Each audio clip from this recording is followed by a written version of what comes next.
Assalamualaikum Ustaz, waalaikumsalam. Jujur saya sangat tenang ketika hadir di rumah-rumah Allah. Apalagi saat mendengar kajian yang menjelaskan kebaikan dan keagungan Allah. Namun di sisi lain hal ini seolah-olah menjadi alasan bagi saya untuk meninggalkan amanah duniawi saya. Sehingga terkadang bingung sendiri harus bagaimana. Mohon nasihatnya Ustaz, jazakallahu khairan. Terima kasih atas pertanyaannya. Yang pertama kembali ke hadis Nabi SAW, sa'atan, sa'ah.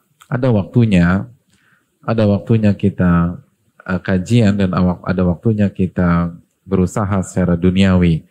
Jadi ada waktunya. Yang kedua, jamaah sekalian, ketika kita mengerjakan amanat dunia,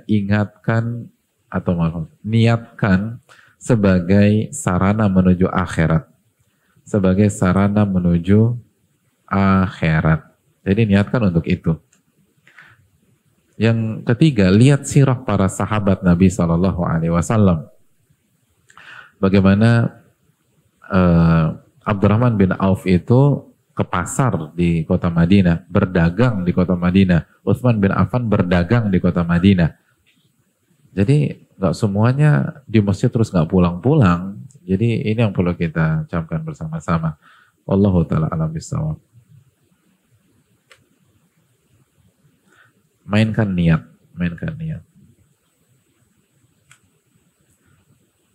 Assalamualaikum warahmatullahi wabarakatuh. Waalaikumsalam warahmatullahi wabarakatuh. Semoga Allah melindungi Ustadz Nuzul dan keluarga serta kaum muslimin. Amin ya rabbal alamin. Bagaimana menjaga wibawa dengan pasangan hidup? Apakah bercanda dengan pasangan dan anak tidak tepat?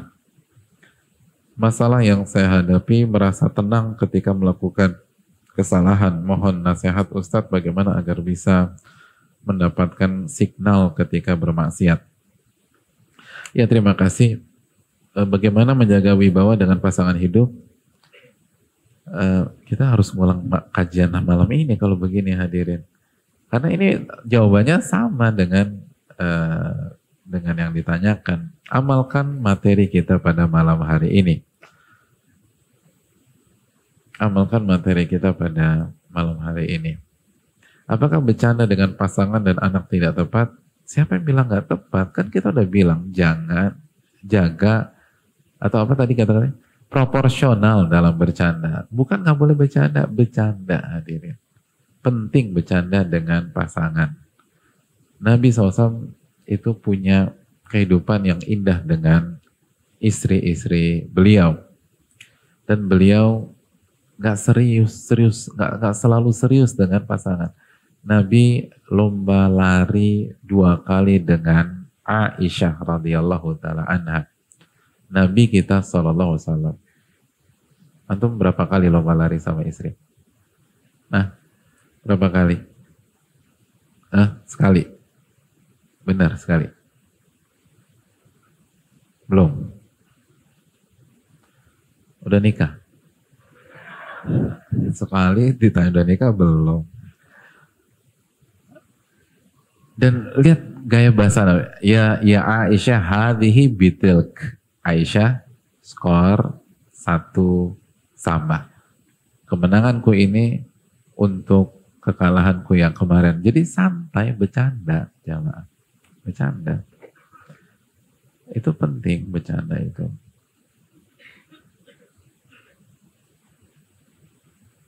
Tapi Nabi tahu kapan harus berhenti, kapan harus tegas, dan kapan harus bercanda. Dan merasa tenang ketika maksiat ini bahaya hadirin sekalian. Karena bisa jadi itu istidraj dari Allah Subhanahu wa ta'ala. Bagaimana membangun sinyal? Membangun sinyal dengan memperbanyak ibadah. Karena sinyal itu otomatis. Begitu kita maksiat, iman kita oke, itu langsung nggak nyaman, langsung deg-degan, langsung takut, langsung khawatir.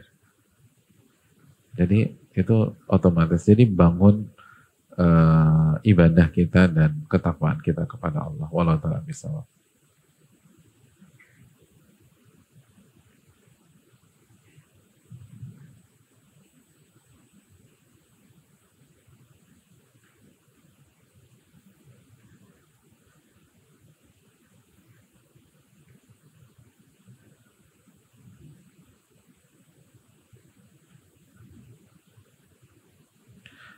Assalamualaikum Ustaz, waalaikumsalam warahmatullahi wabarakatuh. Semoga Ustaz dan seluruh jamaah selalu dirahmati oleh Allah. Amin ya rabbal alamin. Apa hukum wanita yang bekerja? Iya, terima kasih jazakallah atas pertanyaannya. Yang pertama, hukum wanita yang bekerja harus diperinci. Diperinci, dilihat dari pekerjaannya. Apakah pekerjaannya itu halal atau pekerjaannya itu haram. Kalau haram sudah clear masalahnya. Adapun kalau halal, itu perlu ditinjau lagi bagaimana lingkungan kerjanya. Banyak wanita pekerjaannya halal, tetapi lingkungannya tidak kondusif. Dia bisa terfitnah. Kadang-kadang ada wanita yang satu timnya semua laki-laki dan terfitnah dia di sana. Atau mungkin dia dilecehkan beneran sama pihak-pihak yang tidak bertanggung jawab tersebut. Jadi lihat lingkungan. Terus yang ketiga, ketika lingkungannya sudah kondusif, dia harus yakini bahwa pekerjaan itu adalah amanat yang akan ditanya oleh Allah Subhanahu wa taala. Semua akan ditanya oleh Allah Subhanahu wa taala. Inna sam'a wal basara wal fu'ada kullu ulaika kana anhu mas'ula. Jadi dia nggak boleh asal-asalan. Dia harus lakukan hal itu dengan penuh rasa tanggung jawab. Terus yang berikutnya itu surat Al-Isra ayat 36 ya. Semua akan ditanya sama Allah. Jadi urusan kantornya akan ditanya, urusan kerjaannya akan ditanya. Terus yang berikutnya, tidak melalaikan dia dari tanggung jawab primernya di rumah. Tanggung jawab primernya di rumah, yaitu dalam mengurus suami, mengurus anak-anak, mengurus rumahnya. Qul wal mar'atu ra'iyatun wa mas'ulatun an baiti zawjiha wa auladih. Istri itu pemimpin, atau istri itu penanggung jawab dan akan ditanya tentang masalah rumahnya dan anak-anaknya dengan suaminya. Itu kan ditanya tuh. Di rumah berantakan tuh ditanya. Kenapa karpet ruang tamu nggak divakum? Itu ditanya sama Allah Subhanahu Wa Taala. Kenapa sarung bantal udah ada 1000 pulau masih dipakai juga, atau Kepulauan Seribu ya, Kepulauan Seribu itu belum diganti-ganti juga. Itu ditanya kan. Wal mar'atu ra'iyatun mas'ulatun an baiti zawjiha. Dia itu penanggung jawab dan akan ditanya tentang urusan rumah. Kenapa dapur kayak kapal pecah, itu ditanya tuh wanita tuh. Itu perlu kita camkan. Jadi sekali lagi itu yang perlu kita renungkan, jangan sampai melalaikan kita dari tugas primer kita sebagai seorang istri, penanggung jawab rumah, dan ibu dari anak-anak kita. Wallahu ta'ala bishawab.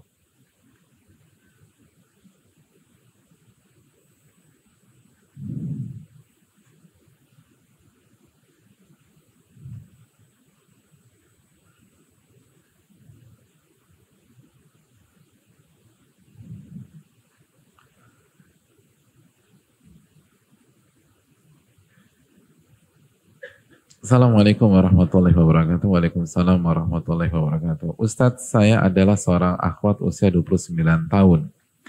Sudah merantau di Jakarta selama 6 tahun sebagai perawat. Saya hanya bisa pulang kampung setahun sekali. Saat ini rasanya saya ingin tinggal bersama ibu dan ayah saya dengan resign dari pekerjaan dan pulang kampung. Tapi di satu sisi saya ingin menikah. Kalau saya menikah akan semakin sulit waktu saya untuk bersama dengan orang tua saya. Mohon nasihatnya Ustadz, apakah saya harus tetap tinggal di Jakarta, bekerja dan membantu keuangan keluarga, tapi jauh dari orang tua, atau pulang kampung, resign dan bersama dengan orang tua dan melayani kebutuhan orang tua di usia tua mereka. Di kampung saya susah mendapatkan kajian sunnah. Ya, terima kasih atas pertanyaannya. Yang pertama, perlu kita perinci apakah apa hukum kehadiran kita di tengah-tengah ibu dan ayah kita. Artinya apakah ibu sama ayah kita sudah dirawat atau didampingi oleh saudara-saudara kita yang lain atau tidak. Dan itu akan merubah peta dan akan merubah hukum. Kalau misalnya sudah di cover sama kakak kita atau adik kita, maka itu tidak se-urgent kalau misalnya ibu dan ayah kita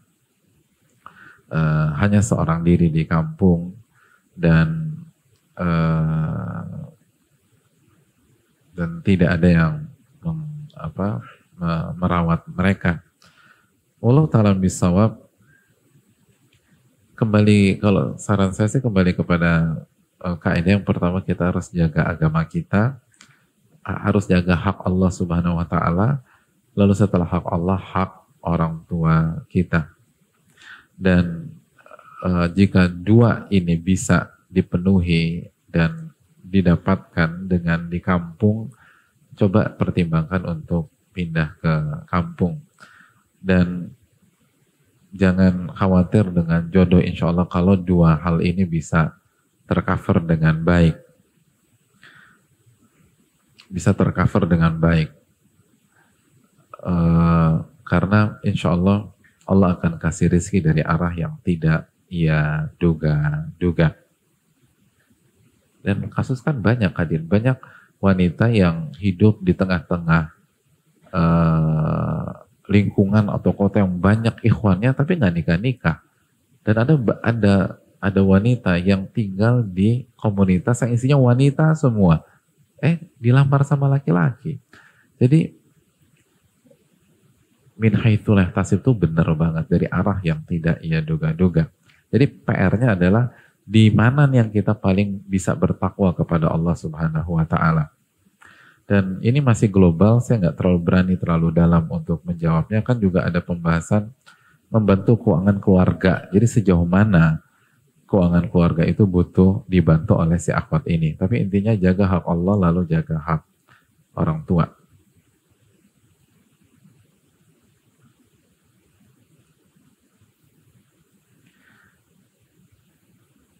Oh, ini ada yang seru.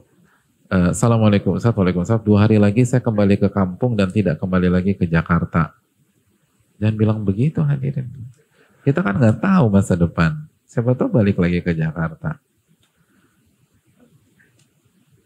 Hati ini sangat berat Ustaz, karena di sana masih sedikit majelis ilmu. Bagaimana cara agar hati ikhlas menerima dikarenakan harus kembali ke kampung untuk menemani orang tua? Jazakumullah khairan Ustaz, dan doakan saya agar ikhlas. Terima kasih jazakallah atas pertanyaannya. Kalau memang orang tua harus kita temani dan ini adalah bakti kita kepada mereka berdua, maka jujurlah kepada Allah Subhanahu wa taala. Intasdukillah yasduka. Jika kita jujur kepada Allah, Allah akan wujudkan cita-cita kita. Terus yang kedua, gunakan sarana yang ada. Artinya bisa ikut di sosmed atau di YouTube atau via streaming atau yang lain, karena kita berhalangan atau nggak bisa untuk datang langsung. Insya Allah Allah akan kasih solusi. Insya Allah Allah akan kasih solusi. Allah ta'ala bisa. Yang bermain adalah ini kejujuran. Dan ingat, mendampingi atau menemani orang tua di kampung adalah kunci rizki kita dan kunci surga kita, dan Allah nggak mungkin menzalimi hamba-hambanya. Allah ta'ala bisa. Assalamualaikum warahmatullahi wabarakatuh. Waalaikumsalam warahmatullahi wabarakatuh. Ustadz, semoga Ustadz keluarga dirahmati oleh Allah SWT dan para jamaah yang hadir beserta umat Islam. Amin ya rabbal alamin. Ustadz, ayah anak kemarin meninggal dunia. Anak masih sangat merasa kehilangan, dan ketika anak kuliah, anak merasa tidak semangat seperti sebelumnya. Mohon pencerahannya Ustadz, dan mohon doakan abi anak selamat dari siksa kubur, dan doakan mama anak yang sekarang lagi sakit cancer Ustadz. Jazakallahu khairan. Iya, terima kasih atas pertanyaannya. Semoga ayah beliau husnul khotimah dan dijaga oleh Allah Subhanahu wa taala dari azab kubur dan mendapatkan nikmat kubur. Amin ya rabbal alamin. Dan semoga ibu beliau dijaga oleh Allah Subhanahu wa taala kesabarannya dan bisa menerima takdir ini, dan semoga penyakit beliau menggugurkan dosa-dosa beliau. Amin ya rabbal alamin. Yang berikutnya, justru ketika ayah kita meninggal, ini cambuk bagi kita, harus lebih semangat lagi. Lebih semangat lagi. Bukan kehilangan semangat, harus lebih semangat lagi jadi anak yang berbakti kepada beliau. Karena sekali lagi, Beliau sudah nggak bisa sujud, hadirin. Beliau sudah nggak bisa ruku. Beliau sudah nggak bisa i'tidal. Beliau sudah nggak bisa membaca Allahumma inni a'udzubika min adzabi jahannam wa min adzabil qabr. Tapi kita masih bisa. Anaknya masih bisa. Anaknya masih bisa sujud kepada Allah. Anaknya masih bisa menangis di hadapan Rabbul Alamin. Anaknya masih bisa ruku. Anaknya masih bisa mengucapkan Rabbik firli wali walidayya warhamhuma kama rabbayani shaghira. Anaknya masih bisa berjuang dengan kuliah dan pendidikannya agar nanti dia bermanfaat bagi umat, dia bermanfaat bagi agamanya, dan kalau dia bermanfaat bagi agamanya, itu pahala masuk ke rekening orang tua. Jadi harusnya dia lebih semangat, yang awalnya malas-malesan, harus berubah semua itu, karena kita tahu bahwa di sebuah kuburan ada sosok yang selama ini menjaga kita, sosok yang selama ini membackup kita, sosok yang selama ini berkeringat-keringat, berletih-letih untuk mensekolahkan kita, untuk mensupport kita, dan selama ini beliau atau saat ini beliau membutuhkan doa kita, membutuhkan kesolehan kita, membutuhkan ketaatan kita, membutuhkan istighfar kita kepada beliau. Jadi nggak ada jalan untuk lemah, nggak ada jalan untuk tidak, nggak ada alasan untuk tidak semangat. Justru dalam kondisi demikian kita harus lebih semangat daripada sebelumnya. Kalau dulu kita pas malas sholat atau malas ibadah, malas belajar, kita hanya memikirkan diri kita sendiri, tapi sekarang ada ayah, ada sosok yang apabila kita bertakwa kepada Allah, itu akan sangat membantu beliau di alam kubur beliau. Wallahu ta'ala alam bisawab.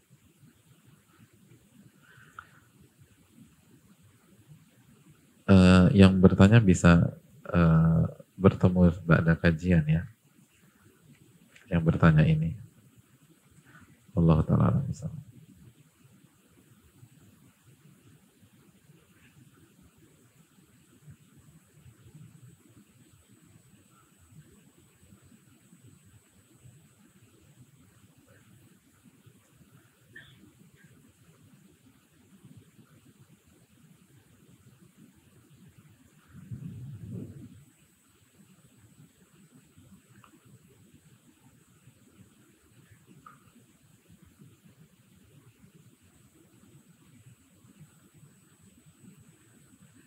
Assalamualaikum warahmatullahi wabarakatuh. Waalaikumsalam warahmatullahi wabarakatuh. Ustadz dan kita, semoga Ustadz dan kita semua selalu diberikan kebaikan dan keistiqomahan. Amin ya rabbal alamin. Alhamdulillah istri saya sedang hamil 7 bulan. Menjelang kelahiran menjelang kelahiran, istri saya meminta beberapa kebutuhan sang bayi. Namun saya tidak bisa memenuhi kebutuhannya karena saya harus bayar hutang. Dan dia marah karena apa yang diminta tidak semuanya terpenuhi. Istri marah dengan berkata, saya perhitungan, padahal saya harus bayar hutang. Dan yang membuat saya cukup sedih, di saat dia bilang, kalau nggak mau keluar uang, nggak usah punya anak. Mohon nasihatnya Ustaz, barakallahu fiik.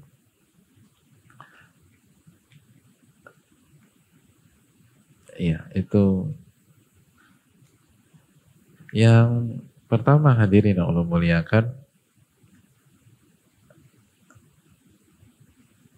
itulah resiko jadi suami.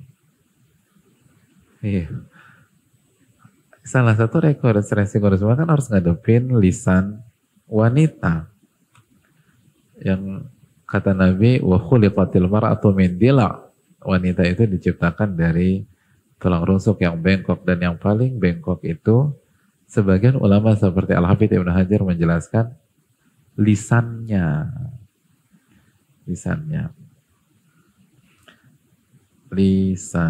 Jadi selamat datang di dunia rumah tangga. Itu yang pertama. Yang kedua,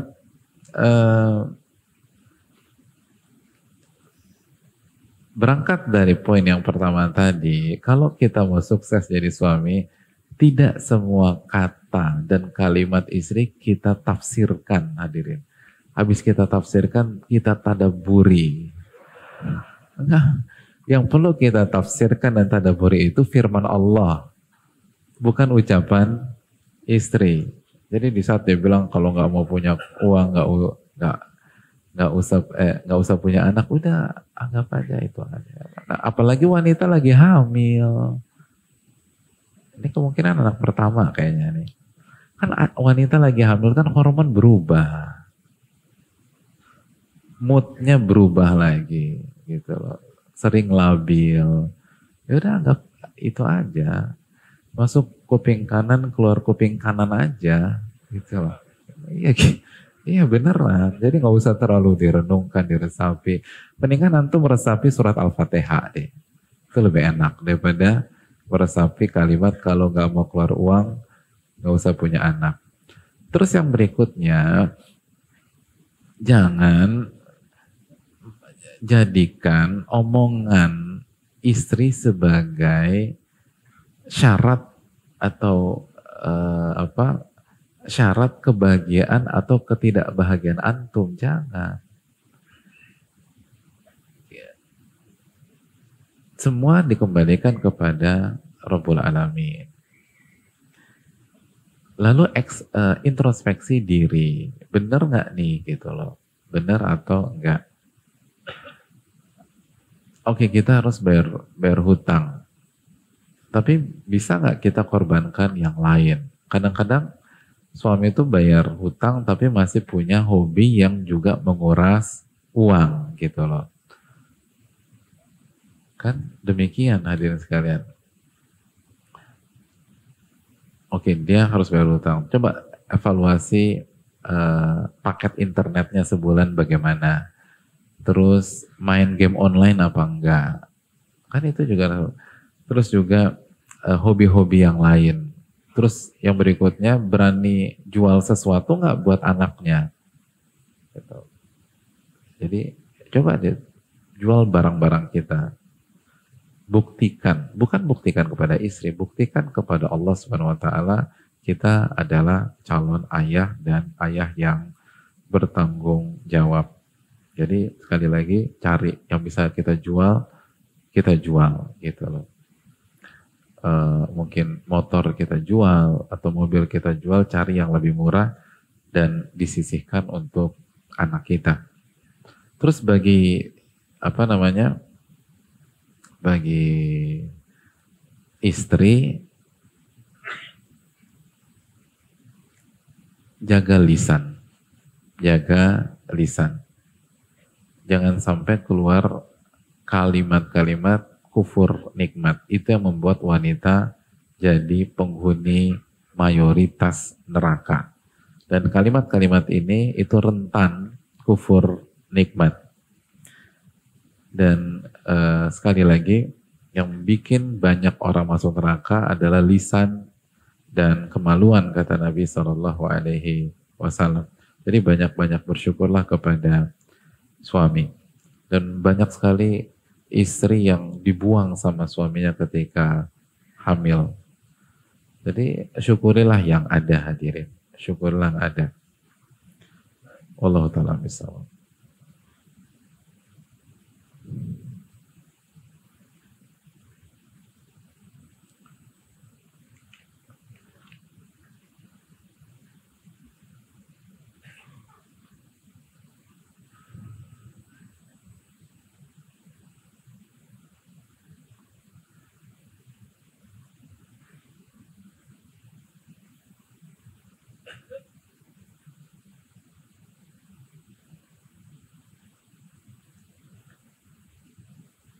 Assalamualaikum warahmatullahi wabarakatuh. Waalaikumsalam warahmatullahi wabarakatuh. Semoga Allah jaga Ustadz dan seluruh muslimin di atas hidayah. Amin ya rabbal alamin. Ustadz, bagaimana bila pada dasarnya karakter kita memang ceria, cair, supel, yang karena itu jadi suka bercanda dan lain sebagainya. Apakah tetap bisa mendapatkan wibawa tersebut, Ustadz, atau orang semacam ini harus banget merubah karakter aslinya? Syukran jazakallahu khairan. Saya lebih senang dengan kalimat bukan merubah karakter aslinya, tapi memaksimalkan dan lebih menyempurnakan karakter aslinya. Dan nggak usah dihilangkan, ya ceria tetap ceria aja, cair, supel, itu hal-hal positif, tinggal diatur porsinya. Ini semua tentang porsi hadirin. Semua tentang porsi. Suka bercanda tuh bagus. Kan saya bilang kan sebagian ulama juga suka bercanda. Dan Nabi suka bercanda. Tetapi porsinya. Jangan kebanyakan. Semua yang overdosis itu tidak bagus. Semua yang overdosis itu tidak bagus. Ya jangankan, kan kita udah sering bilang, jangankan ceria, cair, supel, suka bercanda.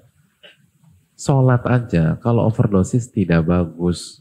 Antum sholat subuh 4 rakaat, itu antum divonis sesat oleh seluruh ulama. Karena apa? Overdosis. Jadi semua yang over tidak bagus. Wallahu ta'ala alam bisawab. Saya rasa cukup sampai di sini. Terima kasih sudah cukup malam. Makasih banyak. Wassalamualaikum warahmatullahi wabarakatuh. Wa ala alihi wasallam. Subhanakallahumma wa bihamdika la ilaha illa anta astaghfiruka wa atubu ilaik. Dan jamaah perbanyak berdoa, Allahumma inni as'aluka ilman nafi'an wa a'udzubika min ilmin la yanfa'. Ya Allah, berikanlah kami ilmu yang bermanfaat dan jauhkanlah kita dari ilmu yang tidak bermanfaat, ilmu yang hanya sekedar teori, ilmu yang tidak diamalkan di kehidupan dunia dan tidak mendapatkan berkah di akhirat. Ini yang bisa disampaikan. Subhanakallahumma wa bihamdika la ilaha illa anta astaghfiruka wa atubu ilaik. Assalamualaikum warahmatullahi wabarakatuh.